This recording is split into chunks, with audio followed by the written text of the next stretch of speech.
നമസ്കാരം, Tirurangadi today news അപ്ഡേറ്റിലേക്ക് സ്വാഗതം. ഇനി എന്തിനു സ്വർണം വാങ്ങാൻ കാത്തിരിക്കണം? ചെമ്മാട് തോമ ജ്വല്ലറിയുടെ ഷോറൂം ഉടൻ സന്ദർശിക്കൂ.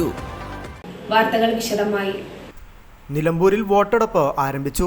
LDF, UDF, NDA സ്ഥാനാർത്ഥികൾ വോട്ടുകൾ രേഖപ്പെടുത്തി. ഇടതുമുന്നണി സ്ഥാനാർത്ഥി M. Swaraj GLPS Mankutha west സ്കൂളിലെ 202-ാം ബൂത്തിലാണ് വോട്ട് രേഖപ്പെടുത്തിയത്. UDF സ്ഥാനാർത്ഥി ആര്യാടൻ ഷൗക്കത്ത് നിലമ്പൂർ വീട്ടിക്കുത്ത് ഗവൺമെൻറ് LP സ്കൂളിലെ 184-ാം നമ്പർ ബൂത്തിൽ വോട്ട് ചെയ്തു. NDA സ്ഥാനാർത്ഥി advocate Mohan George Chungathara Marthoma higher secondary school 148-ാം നമ്പർ ബൂത്തിലെത്തിയാണ് വോട്ട് രേഖപ്പെടുത്തിയത്. സ്വതന്ത്രനായ PV അൻവറിന് മണ്ഡലത്തിൽ വോട്ടില്ല. നിലമ്പൂർ ആയിഷ മുക്കട്ട LP സ്കൂളിൽ വോട്ട് രേഖപ്പെടുത്തി. രാവിലെ തന്നെ നിരവധി പേരാണ് വോട്ട് ചെയ്യാനെത്തിയത്. വോട്ടിംഗ് ആരംഭിച്ച് 2 മണിക്കൂർ പിന്നിടുമ്പോൾ 13.15% പോളിംഗാണ് രേഖപ്പെടുത്തിയിരിക്കുന്നത്. രാവിലെ 7 മുതൽ വൈകിട്ട് 6 വരെയാണ് പോളിംഗ്. 7787 പുതിയ വോട്ടർമാർ ഉൾപ്പെടെ 2,32,000 വോട്ടർമാരുണ്ട്.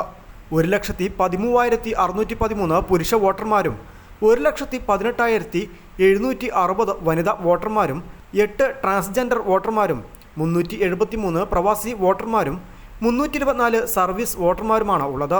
ഉപതെരഞ്ഞെടുപ്പിനായി 59 പുതിയ പോളിംഗ് സ്റ്റേഷനുകൾ ഉൾപ്പെടെ ആകെ 263 പോളിംഗ് സ്റ്റേഷനുകളാണ് മണ്ഡലത്തിൽ ഒരുക്കിയിട്ടുള്ളത്. ആദിവാസി മേഖലകൾ മാത്രം ഉൾപ്പെടുന്ന വനത്തിനുള്ളിൽ 3 ബൂത്തുകളാണ് സജ്ജീകരിച്ചിട്ടുള്ളത്. പുഞ്ചക്കൊല്ലി മോഡൽ പ്രീ സ്കൂളിലെ 42-ാം number booth, Iruttukuthi Vaniyampuzha forest station 120-ാം number booth, Nedumkayam amenity centre 225-ാം നമ്പർ ബൂത്ത് എന്നിവയാണ് വനത്തിനുള്ളിൽ സജ്ജീകരിച്ചിട്ടുള്ളത്. 7 മേഖലകളിലായി 11 പ്രശ്നസാധ്യത ബൂത്തുകളുണ്ട്. വനത്തിനുള്ളിലെ 3 ബൂത്തുകൾ ഉൾപ്പെടെ 14 പ്രശ്നബാധിത ബൂത്തുകളിൽ വൻ സുരക്ഷാ സംവിധാനം ഒരുക്കിയിട്ടുണ്ട്. ഹോം വോട്ടിങ്ങിന് അനുമതി ലഭിച്ച 1254 പേർക്കുള്ള വോട്ടെടുപ്പ് ജൂൺ 16-ന് പൂർത്തിയായിരുന്നു. അതേസമയം ഉപതെരഞ്ഞെടുപ്പിന് 10 സ്ഥാനാർത്ഥികളാണ് മത്സരരംഗത്തുള്ളത്.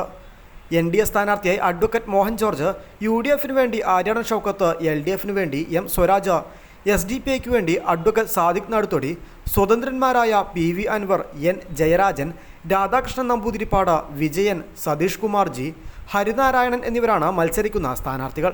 ഈ മാസം 23-നാണ് വോട്ടെണ്ണൽ. വഴിക്കടവ്, എടക്കര, പോത്തുകല്ല്, മുത്തേടം, കരുളായി, അമരമ്പലം, ചുങ്കത്തറ പഞ്ചായത്തുകളും നിലമ്പൂർ നഗരസഭയും അടങ്ങുന്നതാണ് നിലമ്പൂർ നിയമസഭാ മണ്ഡലം. സംഘർഷ സാധ്യത മുൻനിർത്തി പോളിംഗ് ബൂത്തുകളിൽ കർശന സുരക്ഷയാണ് ഏർപ്പെടുത്തിയിട്ടുള്ളത്. പോളിംഗ് ബൂത്തിൽ മൊബൈൽ ഫോണിന് തെരഞ്ഞെടുപ്പ് കമ്മീഷൻ വിലക്ക് ഏർപ്പെടുത്തിയിരുന്നു.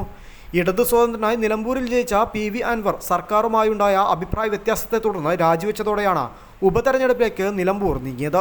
2021-ലെ തെരഞ്ഞെടുപ്പിൽ പോൾ ചെയ്ത 46.9% വോട്ട് നേടി 2700 വോട്ടിൻ്റെ ഭൂരിപക്ഷത്തിനാണ് അൻവർ കോൺഗ്രസിൻ്റെ VV പ്രകാശിനെ തോൽപ്പിച്ചത്. News desk Nilambur. ചെമ്മാടുകാർക്കിത ഒരു സന്തോഷ വാർത്ത. Don't miss this golden opportunity. Thooba jewellery നിങ്ങൾക്കായി ഒരുക്കുന്ന കമ്മൽ ഫെസ്റ്റിൽ പങ്കെടുക്കുന്ന 10 ഭാഗ്യശാലികൾക്ക് നറുക്കെടുപ്പിലൂടെ വമ്പൻ സമ്മാനങ്ങൾ നേടാനുള്ള ഒരു സുവർണാവസരം. ഏപ്രിൽ 12 മുതൽ ജൂൺ 12 വരെ തൂബ ജ്വല്ലറിയിൽ നിന്ന് ആഭരണങ്ങൾ വാങ്ങുന്ന 10 ഭാഗ്യശാലികളെ കാത്തിരിക്കുന്നത് 1ാം സമ്മാനമായി റെഫ്രിജറേറ്ററും, 2ാം സമ്മാനമായി വാഷിംഗ് മെഷീനും, 3ാം സമ്മാനമായി TV-യും, അതിനു പുറമെ മറ്റനേകം ഗൃഹോപകരണങ്ങളുമായിട്ടാണ് ചെമ്മാട് തൂബ ജ്വല്ലറി നിങ്ങളെ കാത്തിരിക്കുന്നത്. തിരഞ്ഞെടുക്കുന്ന ഭാഗ്യശാലികൾ നിങ്ങളായേക്കാം. ഓഫറുകൾ അവസാനിക്കുന്നതിന് മുൻപ് തൂബ ജ്വല്ലറി സന്ദർശിക്കൂ, സമ്മാനങ്ങൾ സ്വന്തമാക്കൂ.